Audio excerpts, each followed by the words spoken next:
Hi and good morning, everyone. We're going to get started with a quick poll just to see where folks are joining us from today.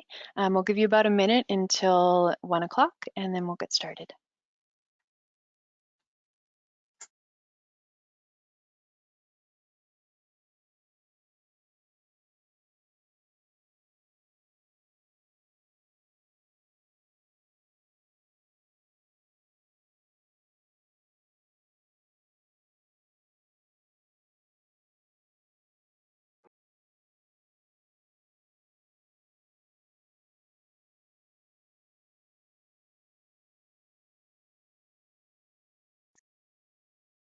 All right.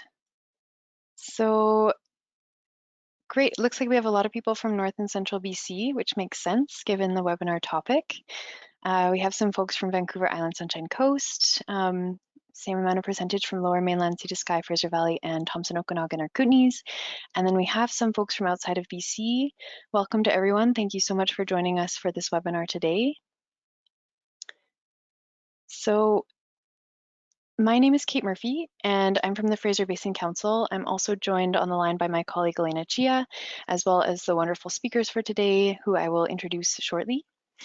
And we are joining here today for Northeast BC Resilience, Climate, and the Future. I'm personally based in the territory of Tsawwassen Nation, Musqueam Nation, Stamanis Nation, Kwantlen Nation, Katzie Nation, and Stolo Nation in Ladner, BC.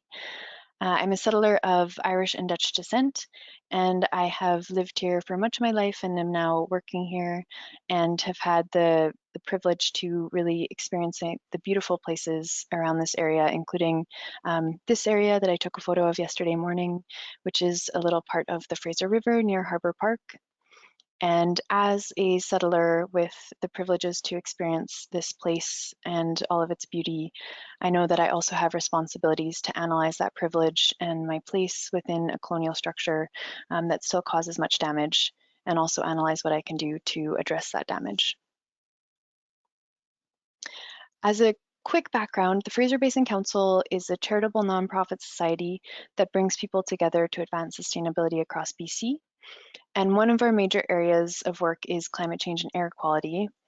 And we have an exciting announcement that our new climate change preparedness and climate resilience website was launched last week. You can find it at readsfueling.ca. It's very shiny, and it has resources and funding for climate preparedness and climate resilience. Today on the webinar, please keep your audio muted. And if you have any questions, you can add that to the question box at any time. If you have any technical difficulties, Elena's on the webinar in order to help you with those technical difficulties. So you can put those in the question box, or feel free to email fraserbasin@gmail.com, and she can also get back to you there. So today's webinar, we're hoping that after you have joined us today, you will leave the session with the following key points. First, a general understanding of the science behind climate change projections, as well as an understanding of climate projections for Northeast BC, familiarity with the climate vulnerabilities faced by Northeast BC communities, and an awareness of climate resilience work being done by Northeast communities. This webinar is coming to you from the Northeast Climate Resilience Network, which is a partnership of 6 local and regional authorities that have been working together to assess and manage climate risks in Northeast BC. And it started in 2018 with support from the local partners, as well as FCM, the BC Ministry of Environment and Climate Change Strategy, and the BC Ministry of Municipal Affairs and Housing.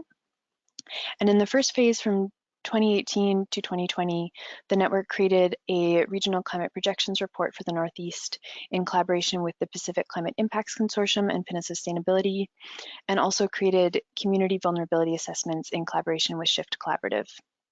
So the presentations today will dive deeper into the results of these outputs that were created, and we'll also look at the work that communities are doing to prepare for the future.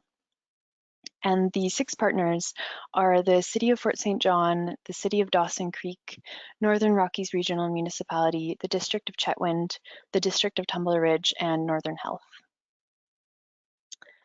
So without further ado, our 3 wonderful speakers here today are Kari Tyler, Aurelia Schoenberg, and Erica Crawford. And Kari Tyler is an adaptation expert and adult educator who has been working in the climate adaptation and resilience field for close to 10 years. She works in Victoria at the Pacific Climate Impacts Consortium, which is an organization that provides information on the physical impacts of climate change in BC and Yukon Territory. Aurelia Schoenberg is a hydrologist with 15 years of experience evaluating climate change impacts on BC's water resources. She works at the Pacific Climate Impacts Consortium as well, and her areas of expertise include gridded climate products, hydrologic modeling, and statistical downscaling. Her recent work has focused on making PKIC's hydrologic projections more accessible to decision makers. Finally, Erica Crawford is a planner and facilitator with over 12 years of experience specializing in collaborative processes for building community resilience and climate change adaptation strategies. She regularly provides design and knowledge translation expertise to support effective stakeholder engagement in risk assessments. Born in Dawson Creek, Erica has had the pleasure of working on numerous stakeholder engagement and risk assessment projects in the region in recent years, including Dawson Creek's flood risk assessment and the Peace Region Agriculture Adaptation Assessment and Plan. She is a co-founder of Shift Collaborative and has a master's in community and regional planning from UBC.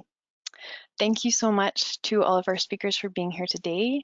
I will pass it over to Kari for her presentation now.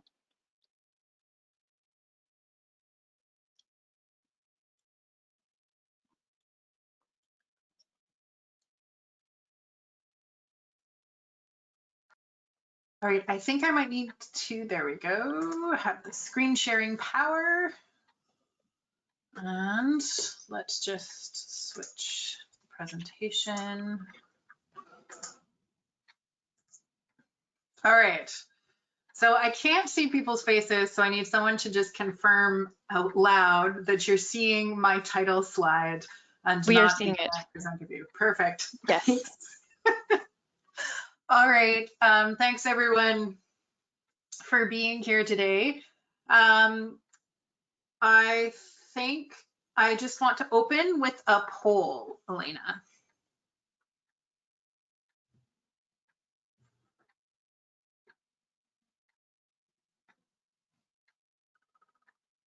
All right, and I actually can't see the poll while it's on because of the presenter mode, but that's totally okay.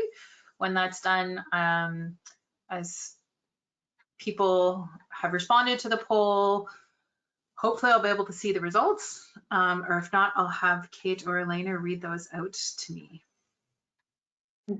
Yeah, I can definitely help read out the results once it's done.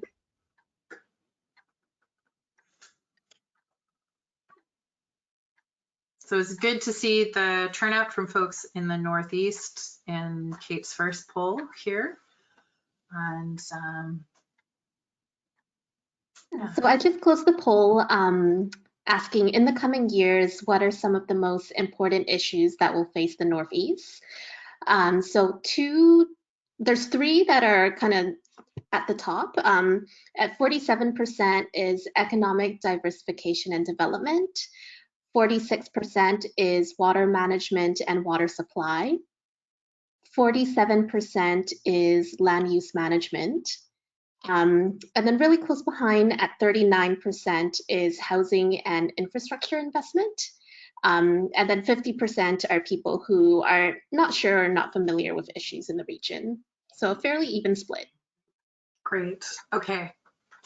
So I wanted to open with a poll that talks about not climate change on the nose, because I think one of the things that's really important for people to keep in mind, and then for regional decision makers to keep in mind, and for people who work with regional decision makers to keep in mind, is that all of the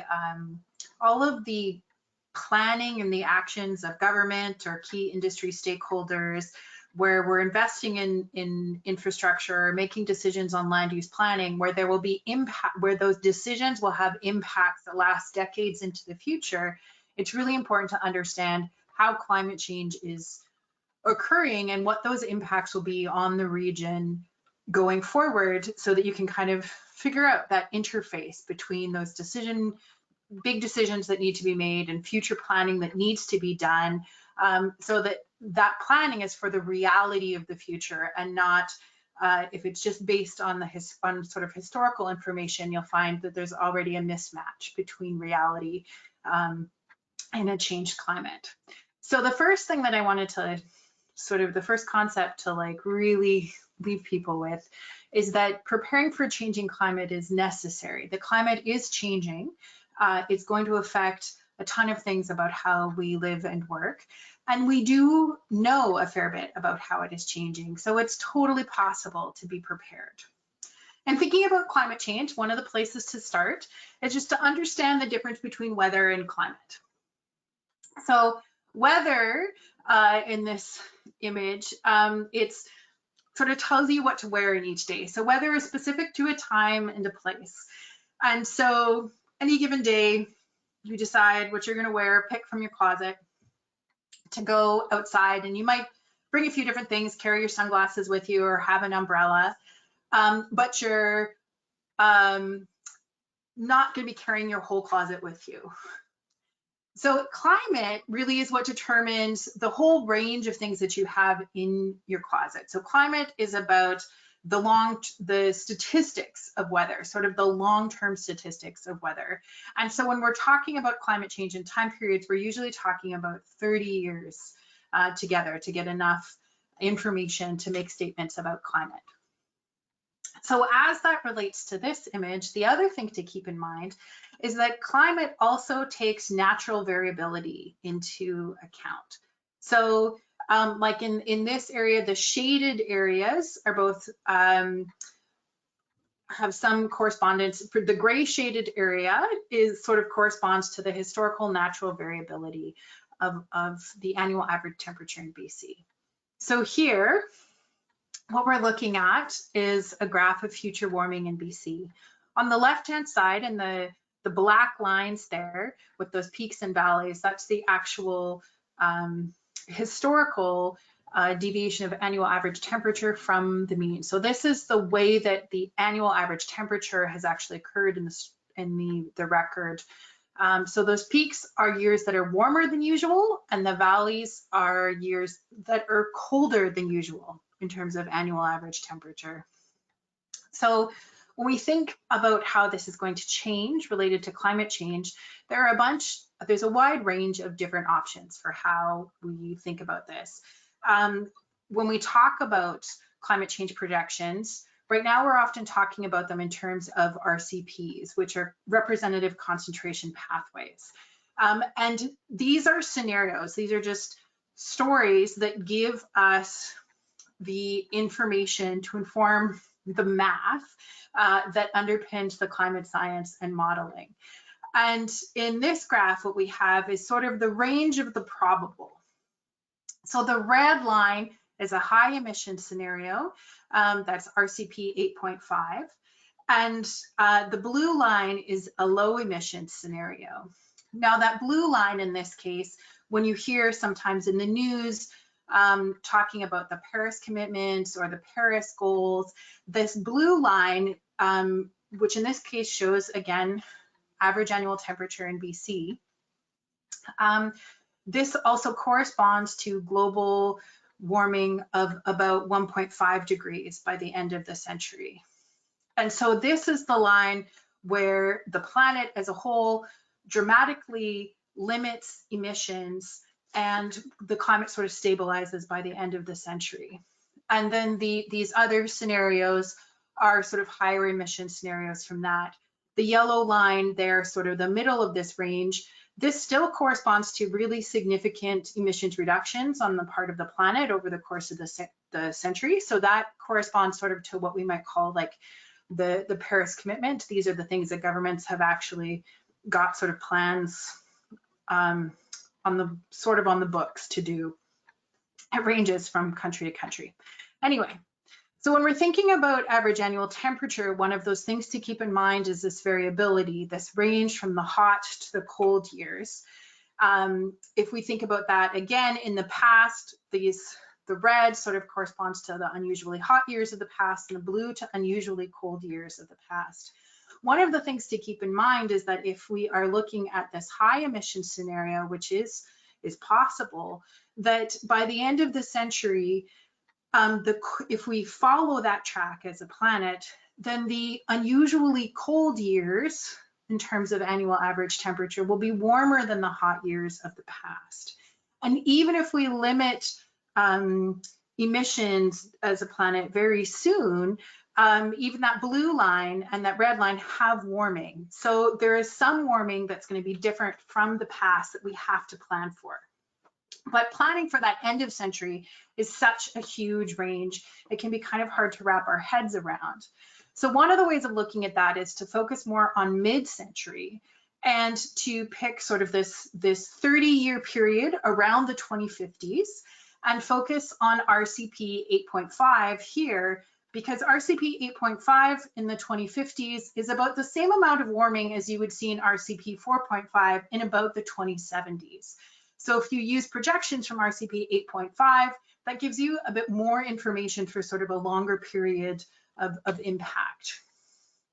And one of the reasons that this is really important to do is because many of the decisions and policies that exist on the books right now, for example, the 2012 Building Code, they're actually pulling data from, in this case, the Building Code's reference is this horizontal black line that's underneath that. So that's the historical past. And we're talking about quite a different climate from even now already in the 2020s, and even more if you go forward in the 2050s. So PKIC did some analysis with the Northeast Climate Risk Network, and we produced a report, or there's a co-production of a report, and I just wanted to go through some of the projections that we're going to see in the Northeast. So there will be changes to precipitation patterns. This is using this is the projections for the 2050s, using that RCP 8.5 from the previous graphic. And what we're talking about in terms of percent changes here are that, and is shown on this image. And what this means is that on days that it's wet, it's going to get wetter. And that can have a big impact on a lot of different kinds of infrastructure and water management. Another thing to keep in mind is that the coldest days of the year will, on average, get less cold. So the coldest day of the year will be warming by about 6.2 degrees on average. So here on the left, we have the historical baseline, and on the right, this is the future projections. So what is projected to occur in that 30-year period around the 2050s on average.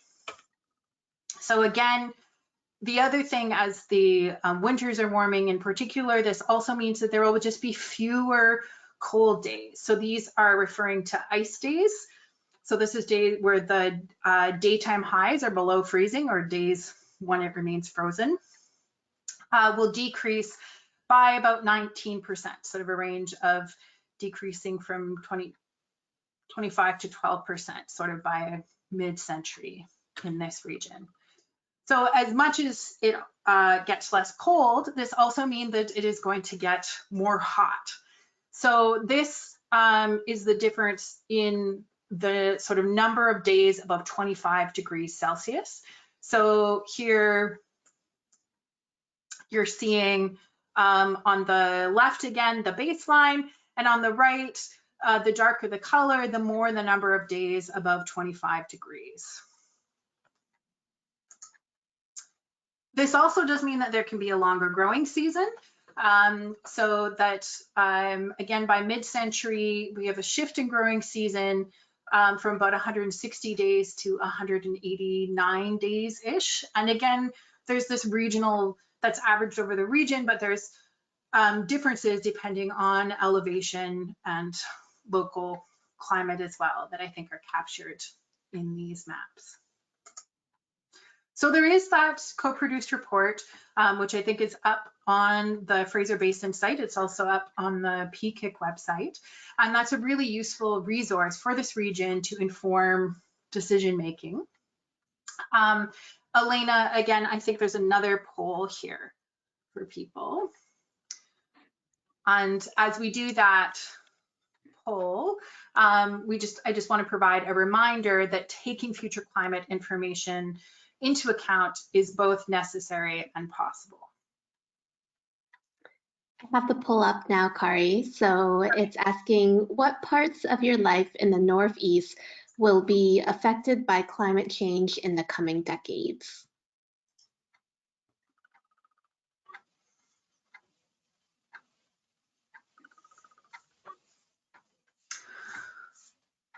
So as people fill that out, one of the things I just want to remind people of when we're working with climate information, there's always challenges in the questions that you have and what questions that you have and the information that's available to it.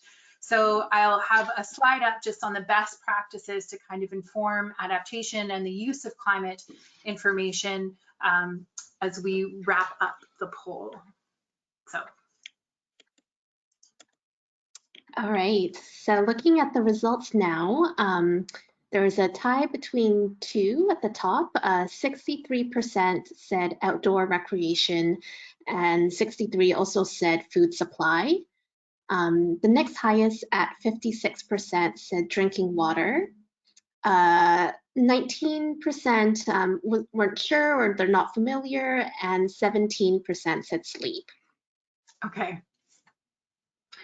I think the sleep one came out from actually from engagement a little over a year ago when my colleague Trevor Murdoch was in Chetwynd, and I thought that was really interesting. But of course, as it gets warmer and nights get warmer, that is one of the things that might be an issue come summertime. All right, so the slide up here is just a reminder of the best practices for taking future climate information into account. And there's this emphasis on iteration, on asking questions, engaging people, coming back to the information at different points in decision-making processes. And I suspect Kate and Erica will reinforce some of these concepts in different ways as they talk about the work that's been done. Just thank you all for your time. And as we share any of this material, there's more resources that you can turn to for more information. Thank you so much, Kari. And I'll quickly pass it over to Aurelia, and then we'll have a Q&A for you both after Aurelia's presentation.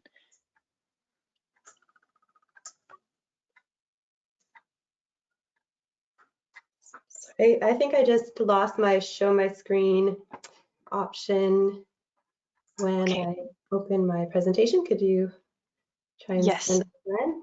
I will send it again. All right, I just did. Okay.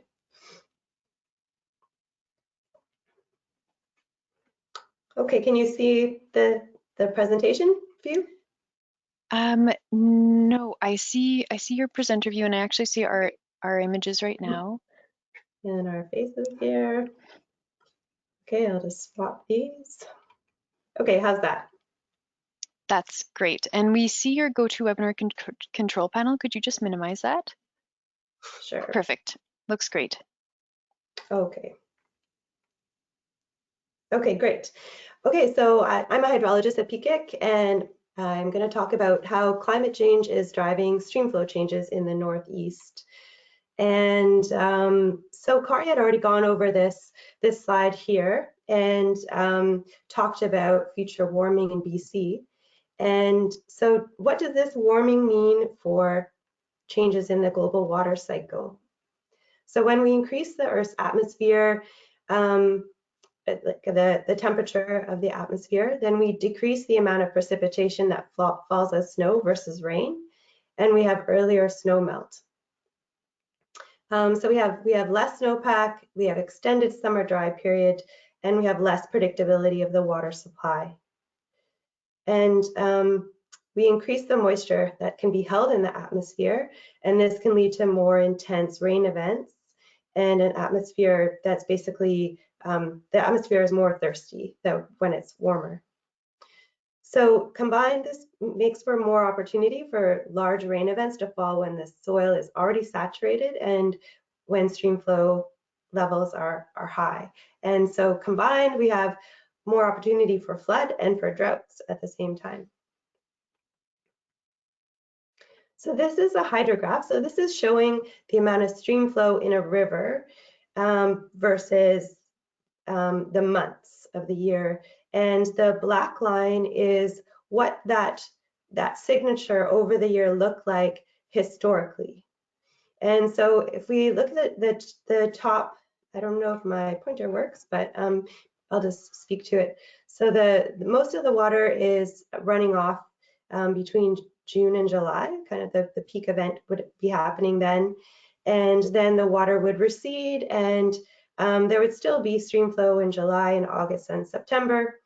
And then we'd have less stream flow in October, November, and then between December and April, there's almost no stream flow because conditions are frozen, all of the precipitation is falling as snow and building snowpack instead of running off. But in the future, as things warm, that pattern of stream flow throughout the year is changing.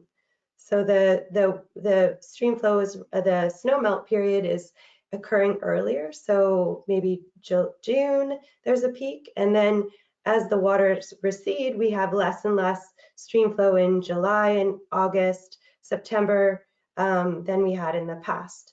And we have more runoff that's happening in the winter periods or the fall with big precipitation events that are falling as rain. And we have just continual stream flow in January, February, and March.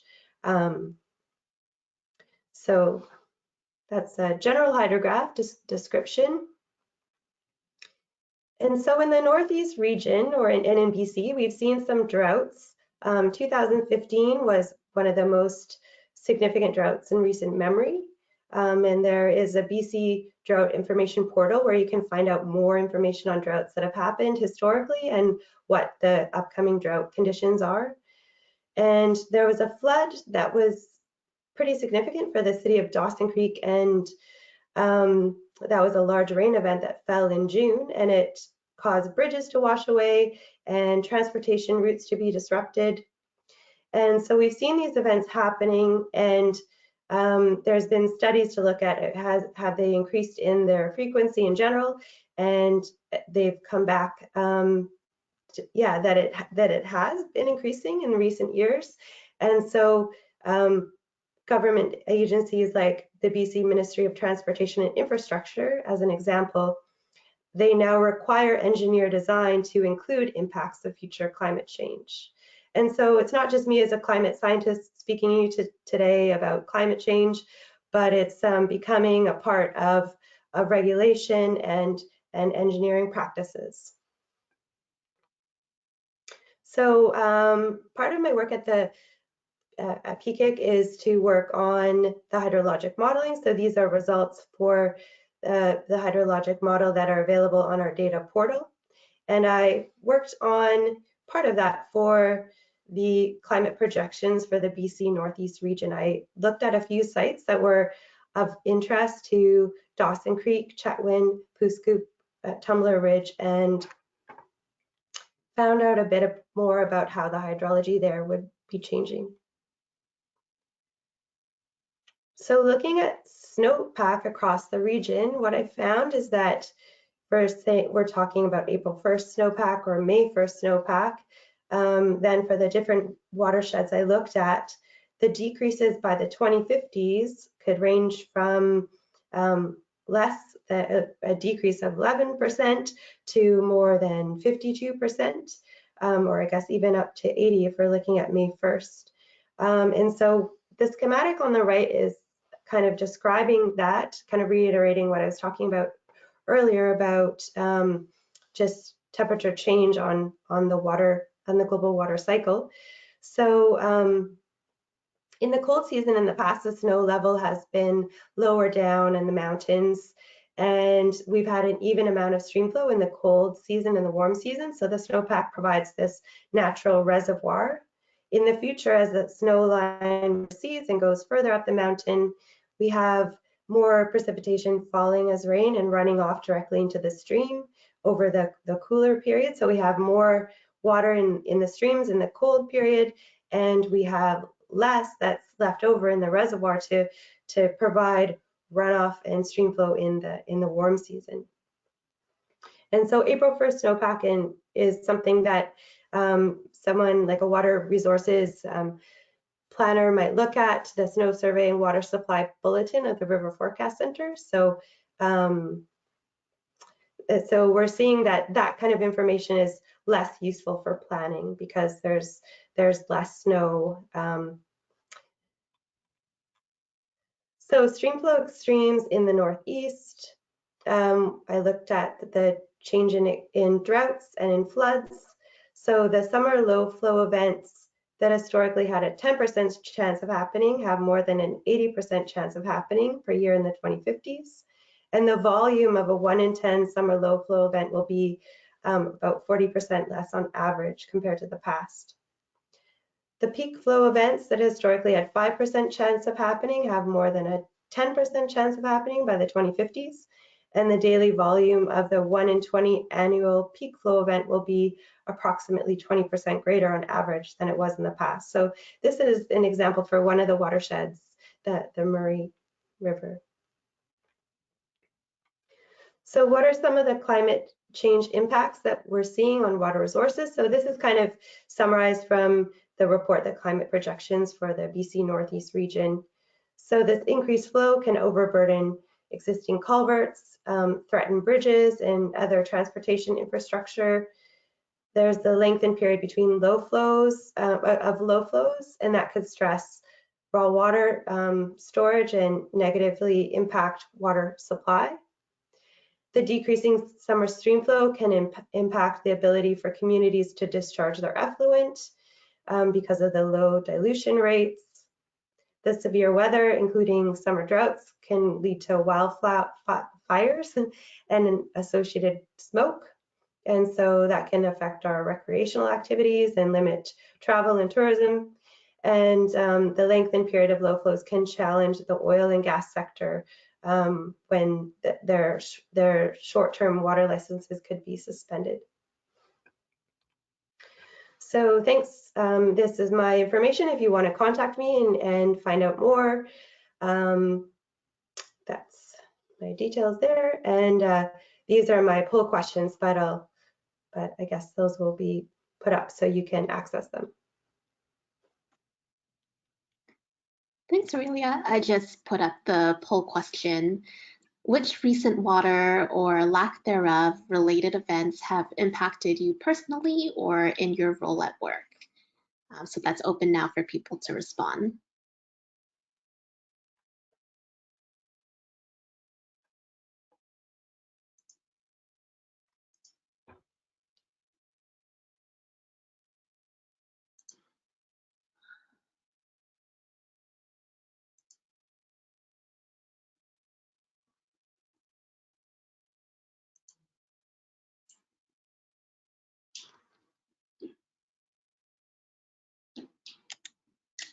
All right, so I just closed the poll. The highest one at 70% is poor air quality due to wildfires.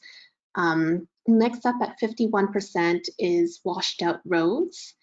At 42% is April 1st snowpack is no longer a good indicator of summer water. Lower at 15% is flooded basement, and then the lowest at 9% is too little stream flow for effluent dilution.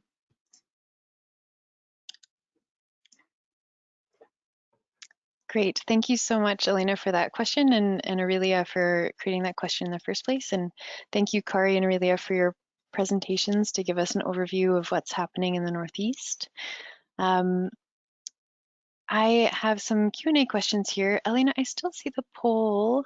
I wonder if that's because Aurelia's screen is still being shown. Maybe you can turn it back to an organizer screen, and then we can just have faces. So some questions that have come in have been, Kari, first of all, what does the 8.5 RCP versus 4.5 RCP represent? Could you tell us a bit more about RCPs? Sure. I wonder if I should, I'll try and do it short, and then I'll see if I should need to screen share and I can go back to that graph. Those are different emission scenarios. So those are just indicators of how much warming occurs as a result of global emissions. So RCP 8.5, higher emissions, RCP 4.5, it's just sort of a middle of the road emissions scenario. So like I say, that one 4.5 corresponds to if the planet as a whole meets those Paris commitments, that if we reach that if we limit warming in the planet to about 2 degrees Celsius, which Great. would be, and warming in BC would be about twice that.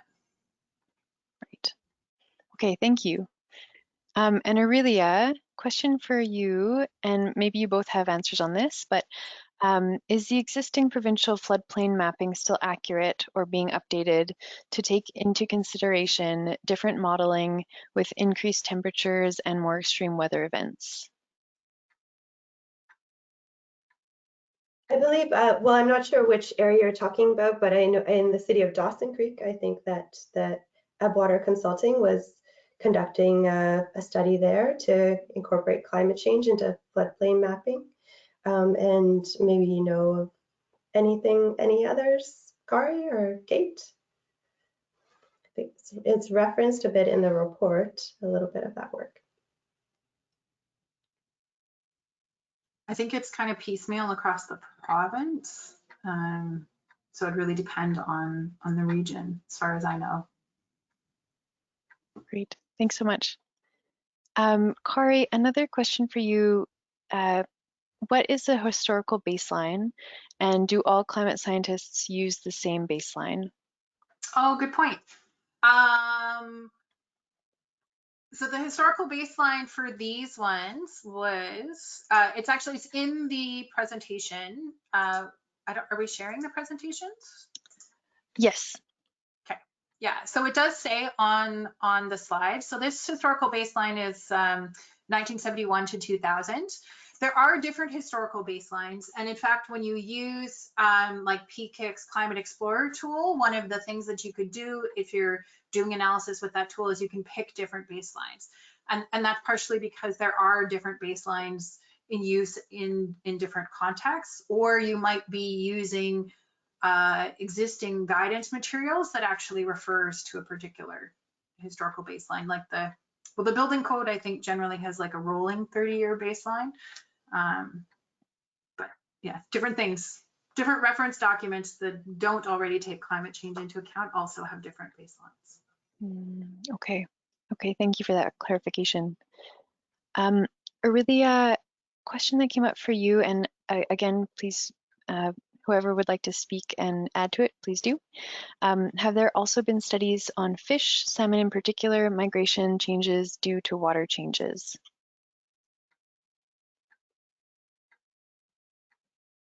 I know that at PKIC we have a project where we're working for the BC Salmon Recovery and Innovation Fund, and it's a 5-year project, and it's just got underway, so the results will be a few years forthcoming, but that's looking at the different watersheds where we have hydrologic modeling and the impact of climate change on the stream flow and also on the water temperatures for salmon pathways.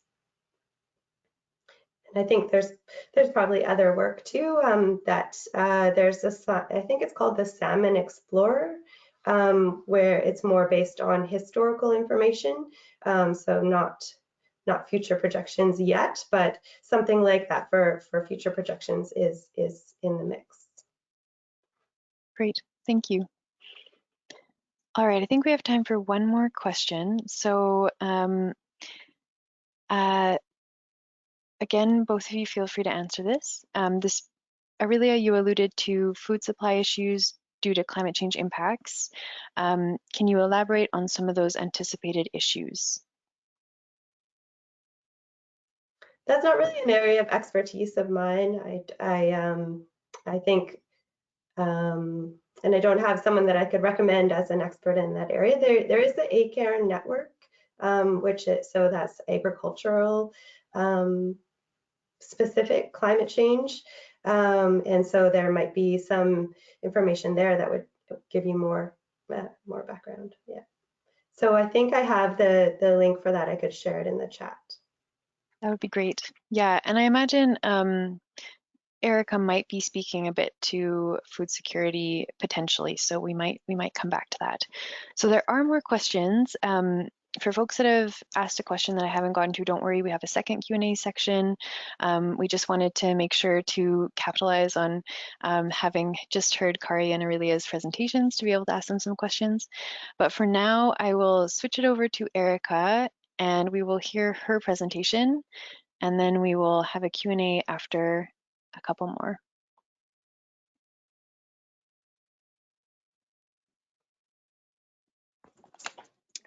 All right.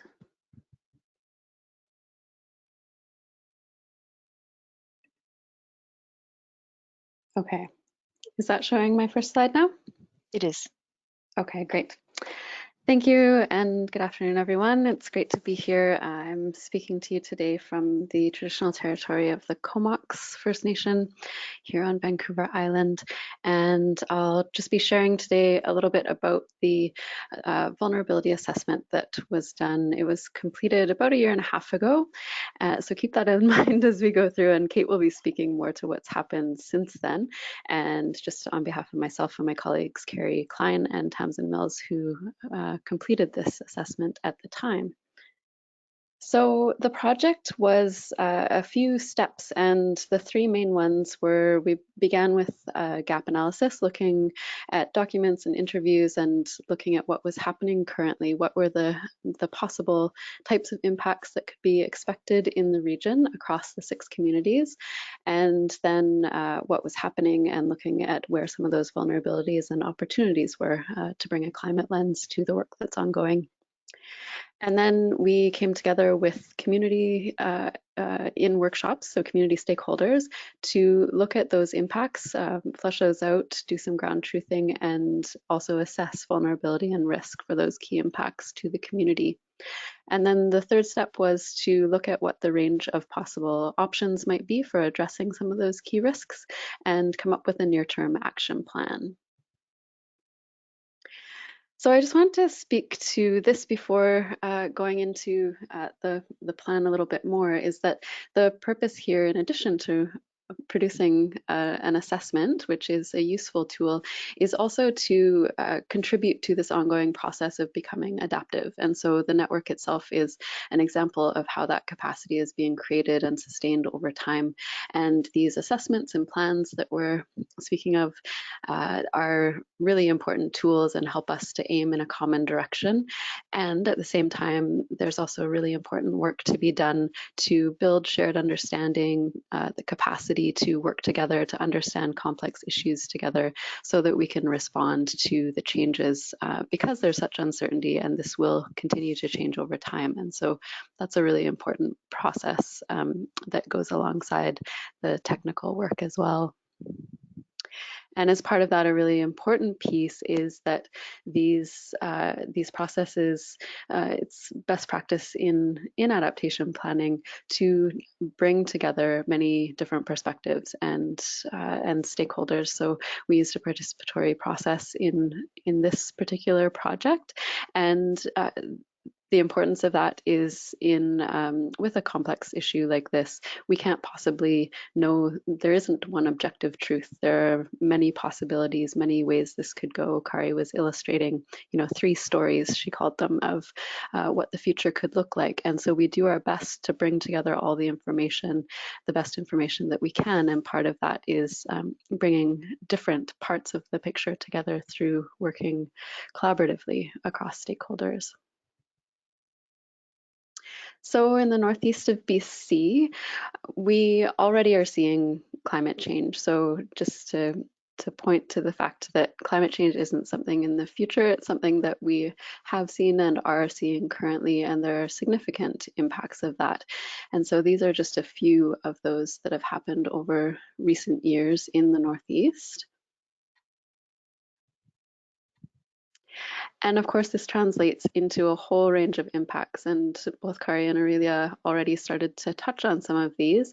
And water supply is one of those. Turbidity is an issue both in terms of storage and treatment, and so that's something that has been of concern in some communities. Flooding is a great concern in a range of communities as well, and also the changing winter conditions.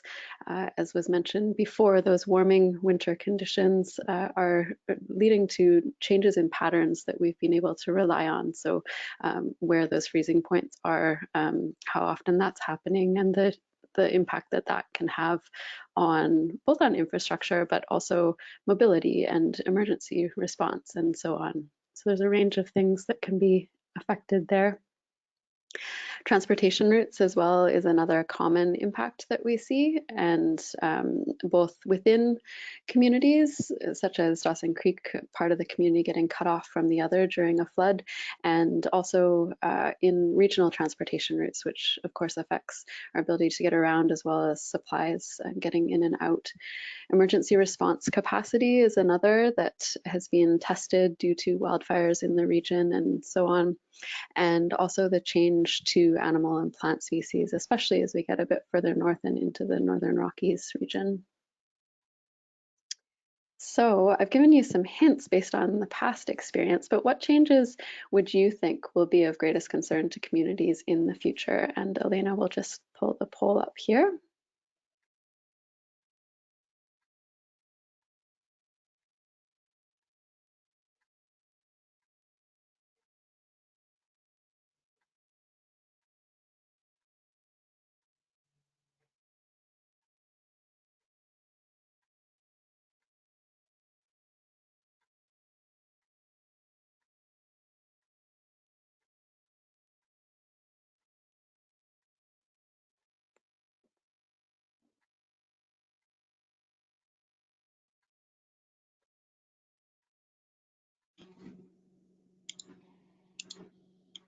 Thanks, Erica. I just closed the poll, and we see quite an even split across those different impacts. So the highest is 35% for wildfire, then 22% for flooding, 16% for other extreme weather events, 14% for hotter, drier summers, and then the last one is 12% for warmer winters.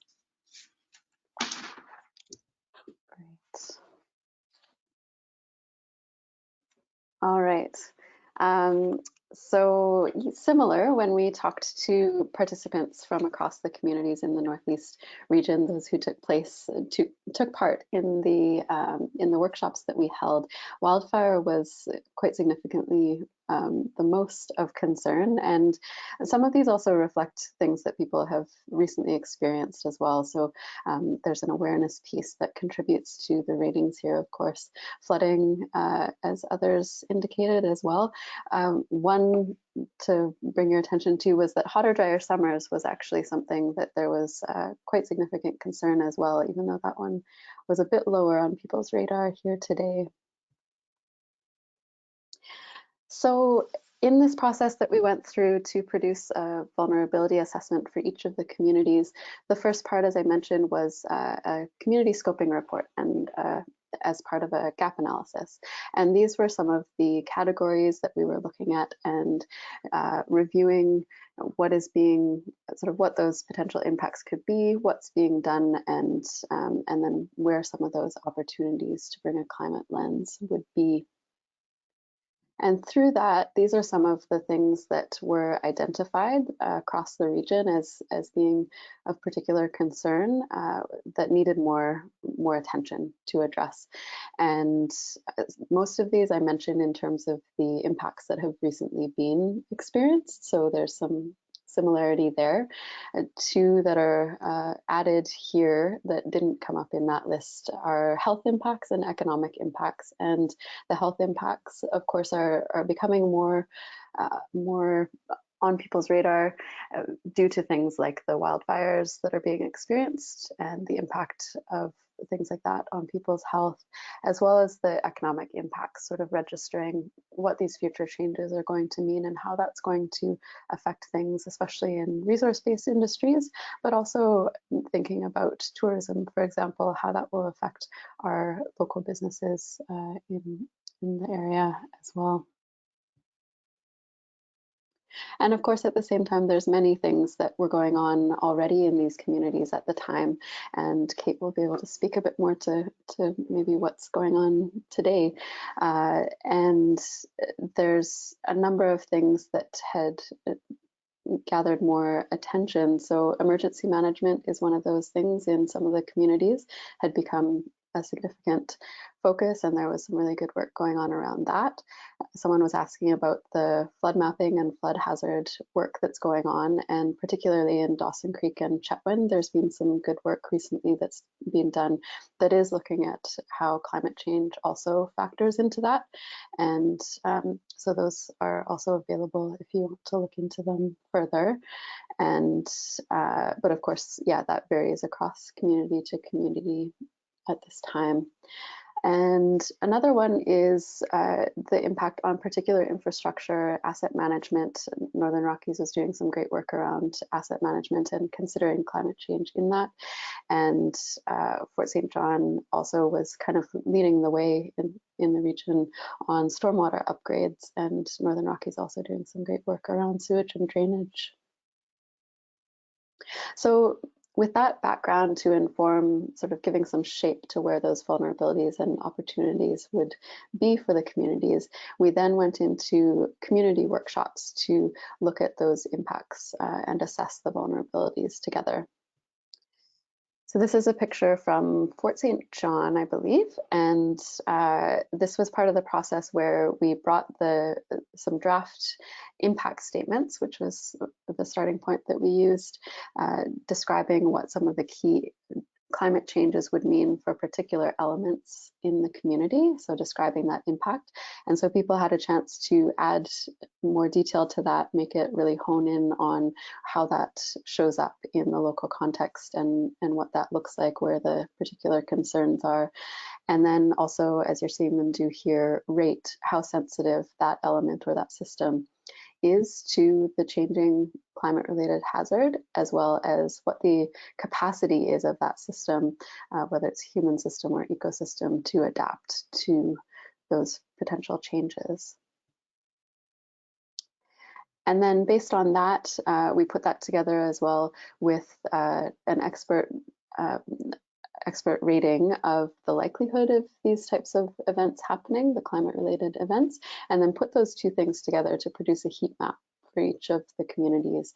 And also during the process, there was the opportunity, we sort of looked at where things fell, and there was an opportunity to kind of gut check that and say, you know, does this make sense? Are we missing something? Is there other information we need to be thinking about here?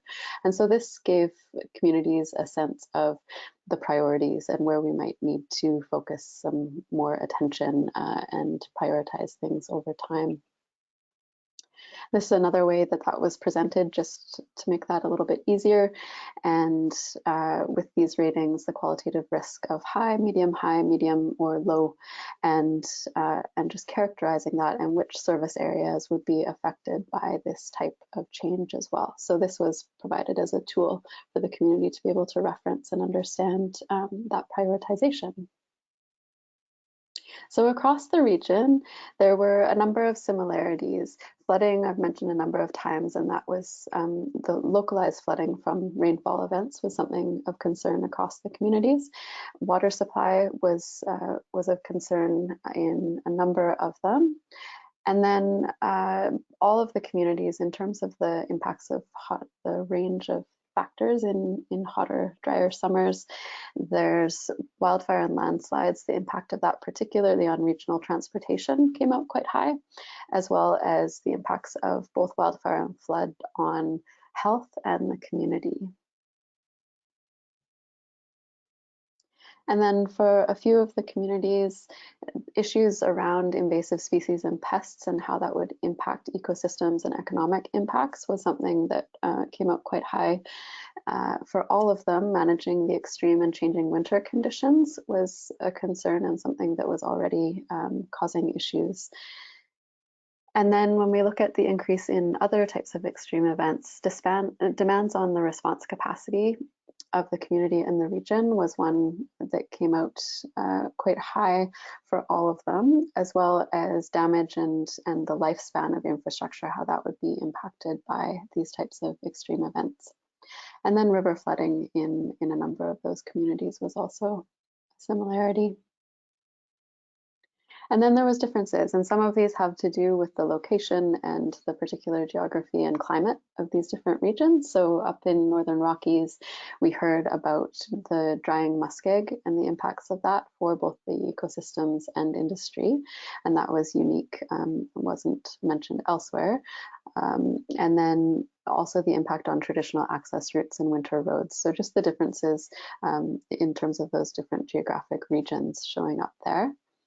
And then from one community to the next, the dependence on agriculture or forestry and the potential impacts that would have on from community to community was a bit different.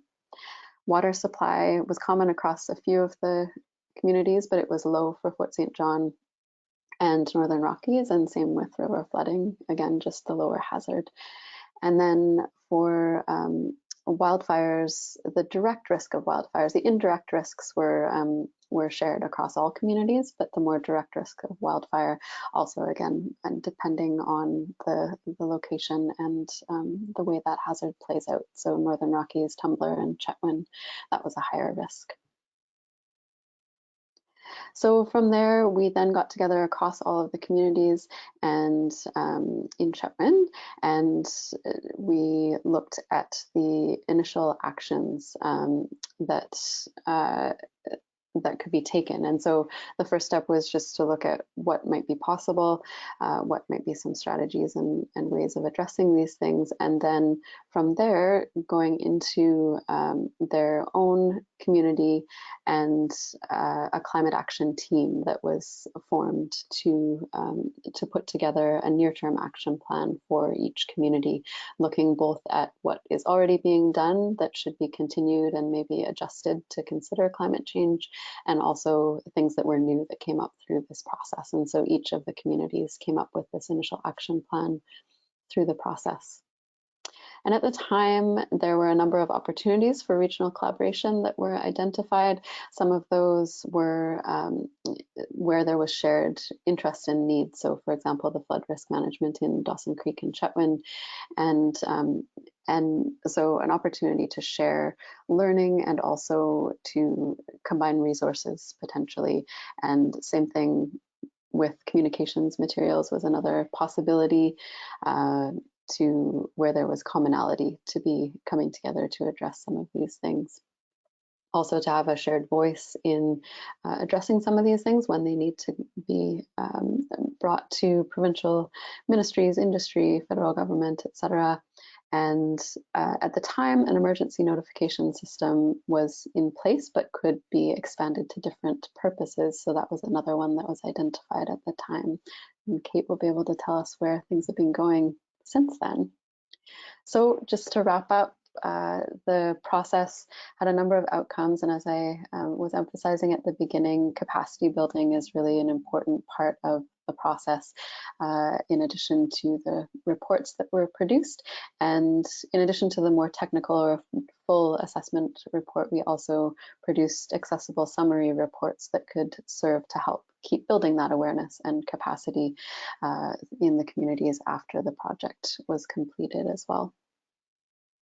So that's it. Thank you, and I'll pass it over to Kate. Thank you so much, Erica. And I'm sure that there's going to be a lot of questions for you, so we'll wait until the Q&A after my quick presentation. But thank you so much in the meantime, and we'll come back to the Q&A quite quick. So just before I start my presentation, I'm going to launch a quick poll on how aware are you of resilience actions taking place in the Northeast?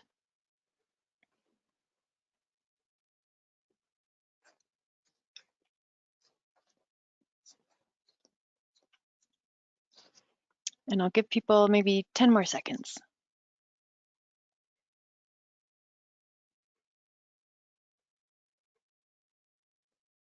Okay, great. So it looks like I'm glad my part of the presentation is going to be useful for folks. We only have 2% of people who are experts in this topic of what resilience actions people are taking in the Northeast. Otherwise, there are many people who know some of the resilience actions and many who are just getting started. So thank you so much for answering that. And I'll just change to sharing my screen.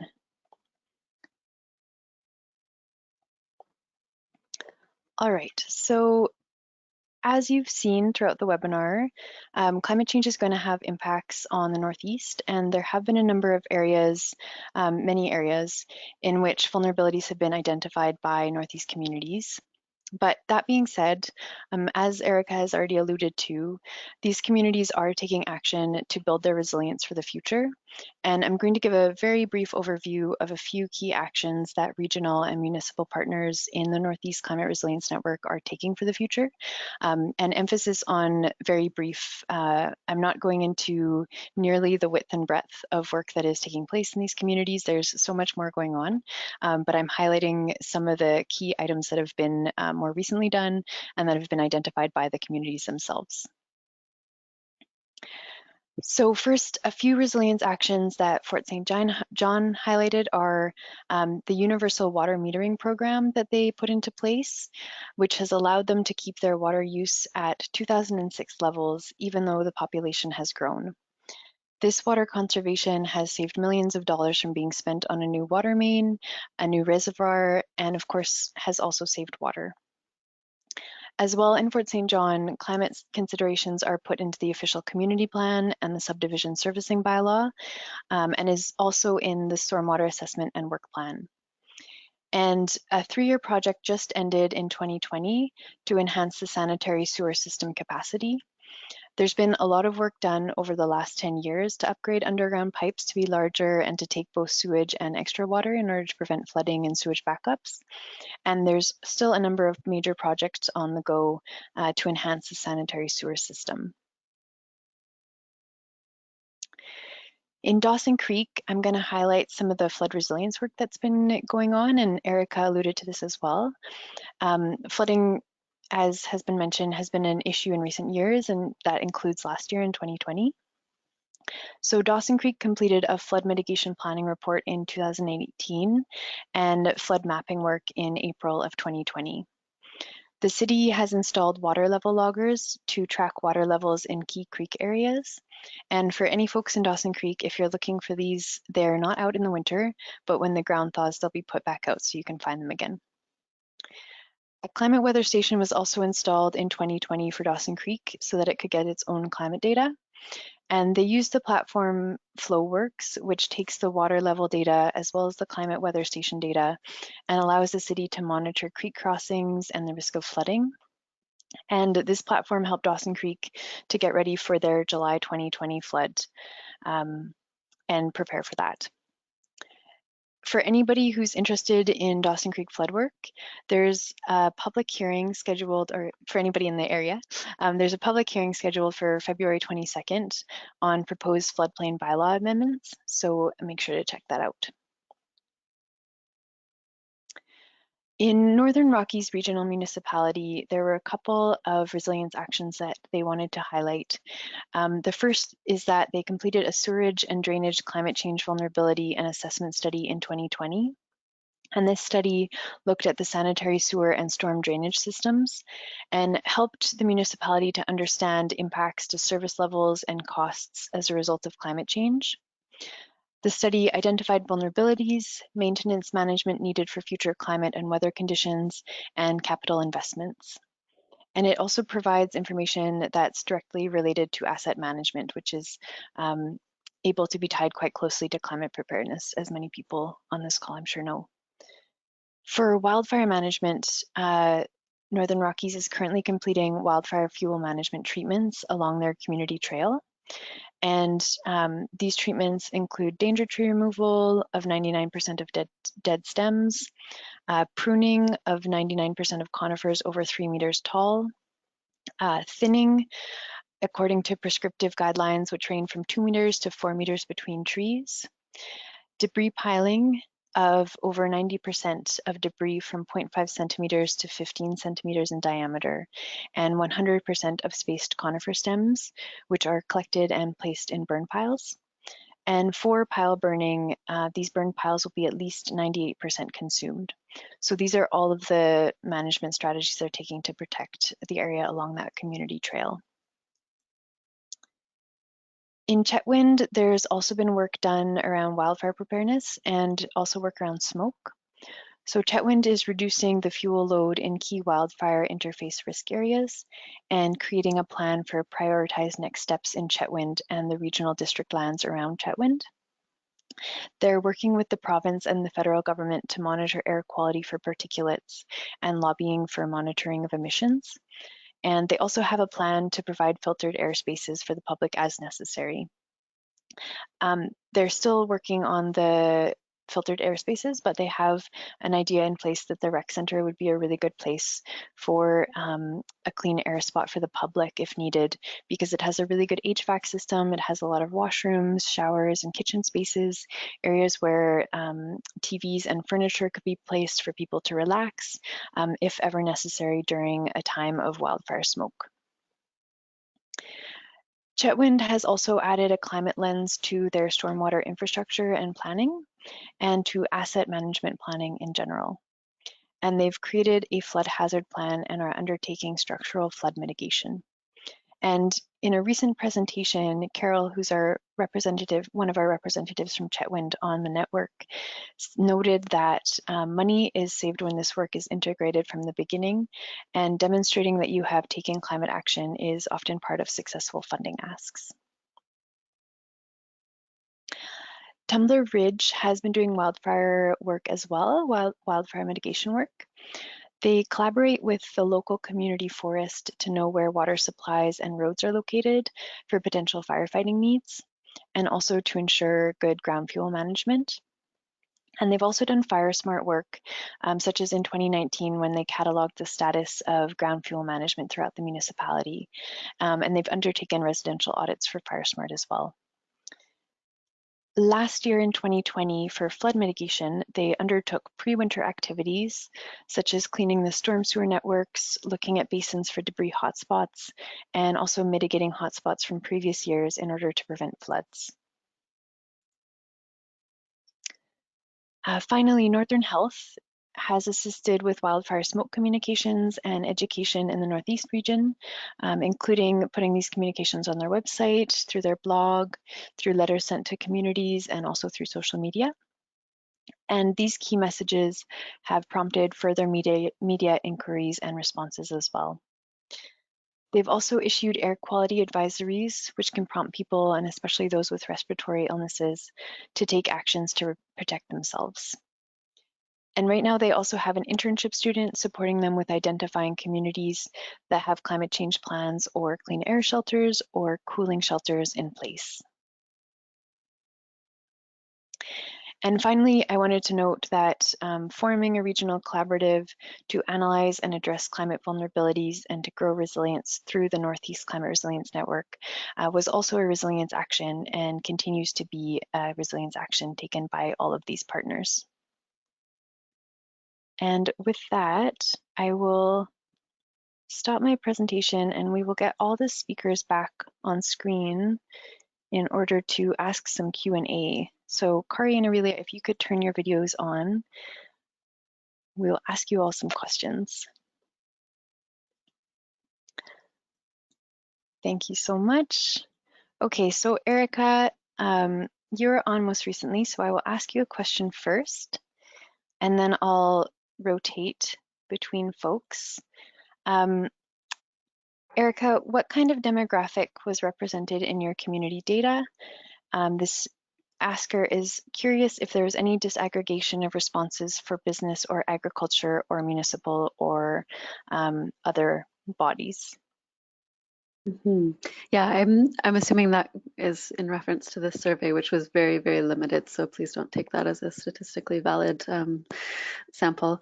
Yeah, this was just the stakeholders that were part of the initial workshops or some subsection of those who responded. So those stakeholders included all types of different perspectives. There were people from staff from different departments within the local government itself, and then also inviting other folks from the community, and that it varied who we were able to get out to each of those, but looking at the different sectors and having some representation across those. So it was very targeted and particular stakeholders. Thanks so much, Erica. And Kari, a question for you. Where would you recommend people get started in accessing climate data if they're just getting started with this work in their municipality? Probably looking at Plan to Adapt. That has it's quite easy to use and has information for each regional district in BC. There are actually, sorry, I give one answer and now I'm gonna just keep adding to it. So there's also a couple of national tools. If you're new to this, the Climate Atlas has 2-page printouts that you can get for most municipalities in Canada. I don't know if they're smaller. I don't know if they would be on there, but that's climateatlas.ca. And there's also climatedata.ca, which is another federally coordinated website that PKIC is part of the consortium that supports. Each of these websites they actually draw from the same information, but they have different interfaces and presentation. So I would recommend that people put aside 20 minutes and just skip through a couple of websites and see which one they like better and get them the things they need fastest or that they find most visually appealing. When you're just starting, I think it's do what works for you. Thanks so much, Kari. And maybe Elena or Kari, I'll say Elena because Kari, you're busy on the Q&A. Maybe you could put those in the chat, the resources for folks to access. Definitely, I'll pop those in. Thanks so much. All right, Aurelia, for the I have 2 questions. One of them I think is going to be pretty quick, so I'll ask that one first and then the second one. For the hydrograph that you showed, which river was used? That one was actually taken from the Seymour River, which is, there's 2 Seymour rivers that I know of in BC, but that one was in the far north of the Fraser River Basin. And why I chose it is because it actually looked a lot like the one I had for the Murray River, which is, I think, close to Chetwynd, but it just was a better resolution and the lines were cleaner. And so it was telling the same kind of story as what was happening in the Murray River Basin, but it was was easier to look at. Thank you. All right, and your second question, how does the impact that we're seeing in BC for the watersheds impact the water supply east of the Rockies in Alberta? It's a good question. I know that the Peace River Basin flows out into the east and I think travels by Alberta. I'm not it travels through Alberta, but I'm not exactly sure what communities it goes through. Yeah, kind of my analysis of it stops at the boundary of the BC Alberta boundary. Yeah, so I think a lot of the same kind of impacts that we see in BC happen in Alberta, and that's my answer. Yeah. Kari, I'm wondering, I know that you have some expertise in Alberta, being from there. Do you have an answer to that as well? No, I mean, the hydrology is complicated. It's my answer. So I don't really know actually, and where the water comes from, further, I'm more familiar with southern Alberta, and that's all fed by the Rockies, but on the other side of the Continental Divide. So there's not the impacts of what happens in BC are complicated by that continental divide situation.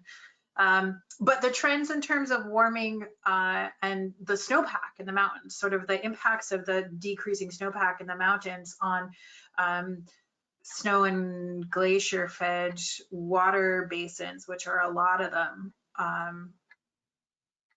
in like just on the east side of the Rockies, would be very similar. So the trends that I think, I mean, would this be fair, Aurelia, that the hydrograph that you were talking about is part of what it's tracking, is that shift from a snowmelt dominated stream to one that's much more affected by rainfall? Yeah, I think it's that. And like you mentioned, also the glacier melts. And then I think that if you want to look at things regionally, it's not so much like BC versus Alberta in terms of west going east. There's more of a difference in terms of the response in the streams as you head from south to north, or you go from lower elevation to higher elevation. So the watersheds that are in the south, they're experiencing more change now and will change sooner towards a more rainfall dominated kind of stream flow than the ones that are farther north. And so they'll still be cold enough to have snowpack for longer in the year. But say, yeah, something in the Columbia River Basin, they'll have a lot less snow and a lot more rain dominated events. And so it'd be similar across Alberta latitudinally. Mm-hmm. Thanks very much. All right, so Erica, is using a public participation GIS, i.e. an online platform, something that might be considered to scale up participation on identifying climate vulnerabilities? Yeah, that's a great question, and something I think that is becoming more well understood and used in COVID times. There are some good things that are coming of this.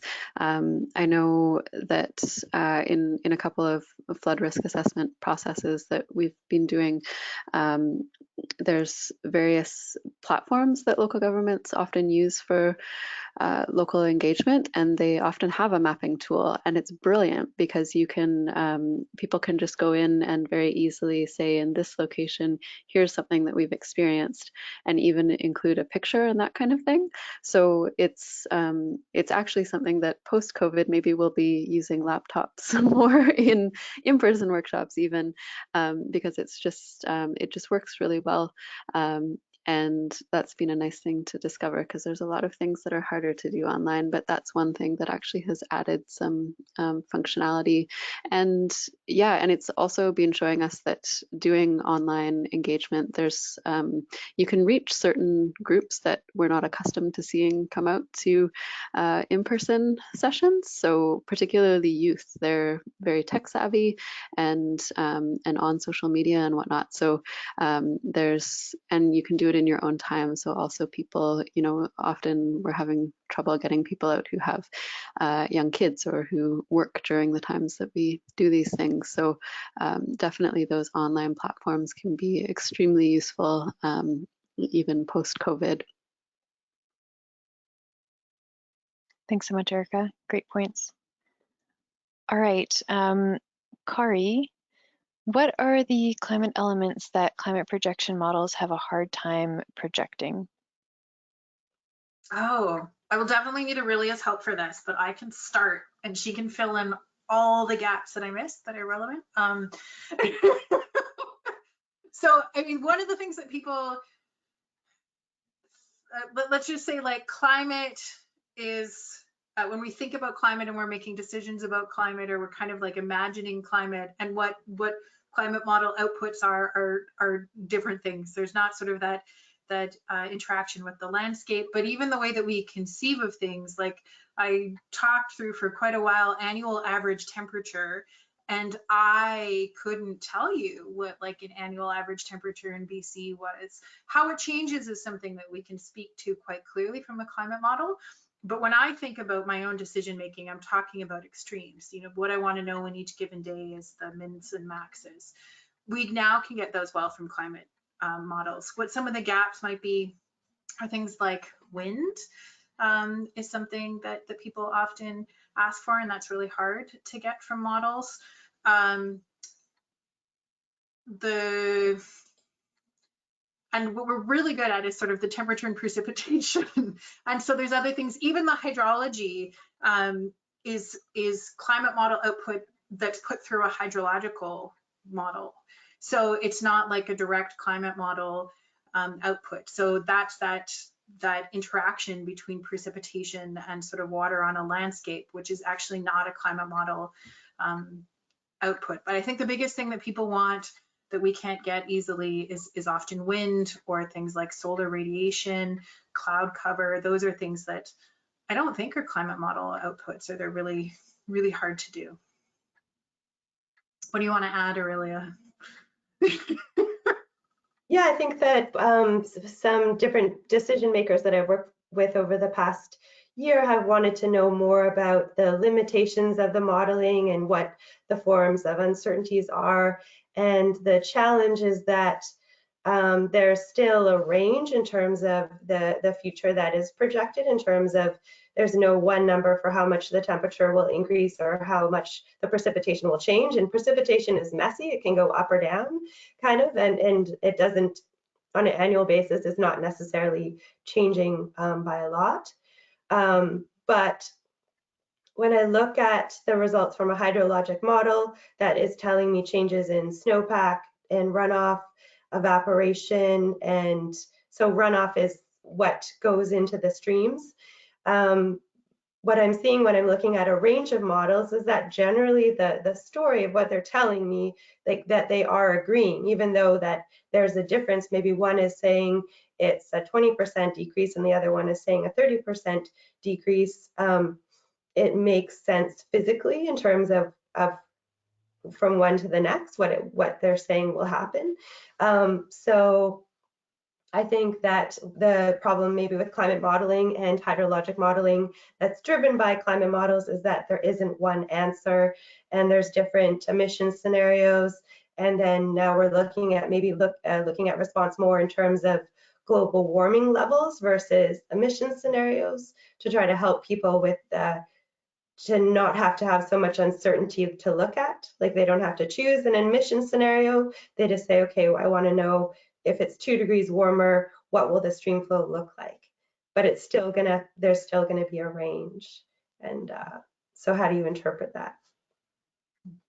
If I could just add to that in terms of informing planning and decision-making processes, I think, Kari, you make the same point, is that we have enough, like there's enough information to inform most of those decisions that we need to make. And then once you kind of understand what we do know and where those gaps are, you can line them up. And so if you need more specific, detailed technical information, you could, if it's possible, you could invest in developing that, but we have enough to as a basis for planning, and we have to also get better with our capacity to become adaptive and make decisions and incorporate new information over time. So that's a little bit different than how we've done things in the past.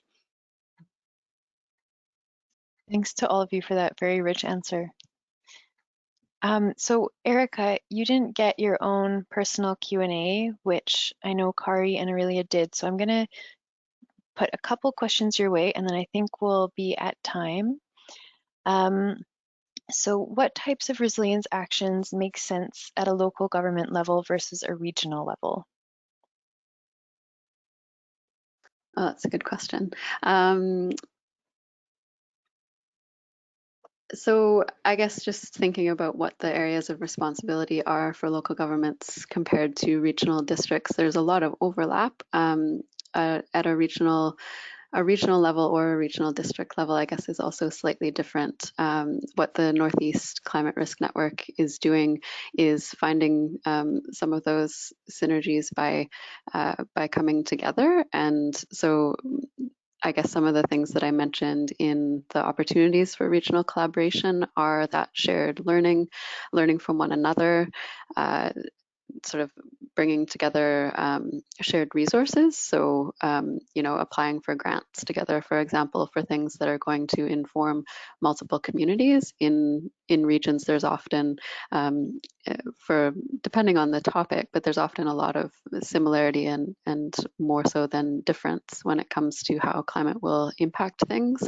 So we could certainly be collaborating more on getting, you know, using that funding that's available to do studies or develop, like I was saying, communications materials, some of those awareness building processes, especially as people are more inclined and able to do those things online. That also makes it more possible to work at a regional level and try to build some of those things collectively.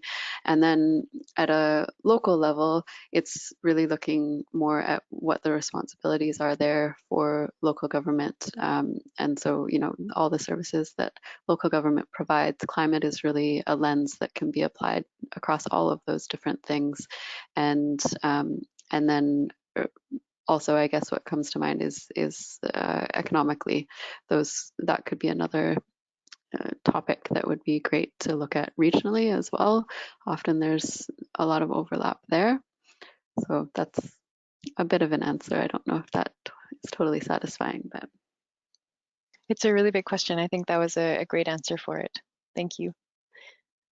All right, one other question. How are existing strengths factored into vulnerability assessments? Yeah, there's two places specifically. One is in that gap analysis when we were looking at, okay, what would the impacts be in the future potentially? There was consideration of what has been done and what's currently being done. And so if what's already in place means that that impact wouldn't really be experienced in the foreseeable future, that would be one place. And then the other was in that factor of adaptive capacity. So when I was speaking of the community workshops, and when people looked at the impact statements and considered those and then gave them ratings for how sensitive is this element to the climate change impacts and what is the capacity to adapt. So that's the other place where it comes in. So where there's that residual risk, where current actions don't already address it, what is the capacity to adapt? And that would be a consideration of a number of things. You know, can we expect that there would be financial capacity for that? Is there human resources and just understanding? Is there, it's the nature of the systems themselves. Are they very flexible or not? And these types of questions. So it's a rough sketch because this first step is really a broad assessment, and then but then as you go on, that can also be refined over time and you can give that more consideration. Thanks so much. And Erica, I think we have one more question for you, which fits into our time perfectly. So I know you mentioned the impacts to muskeg in Northern Rockies Regional Municipality. Could you talk a bit more of the impacts to species and ecosystems that was related or that was shown on one of your slides? You're going to stretch my memory because it's been a while since I looked at the details of this. I do know that, yeah, I'm trying to think of if any particularly come to mind. That in particular, I know in the Northern Rockies, that was where that came through the strongest. In some of the other communities, I know more like spruce beetle was one that's of concern to other parts of the region. And up north, I don't recall beyond just the impacts to muskeg what those changes were in particular. Yeah, sorry that I can't fill that in more. No, it's totally fine. I think Krista is on the line actually, or she was earlier. So Krista, would love to hear your thoughts on that, and maybe we could share it with folks afterwards in the follow-up email as well.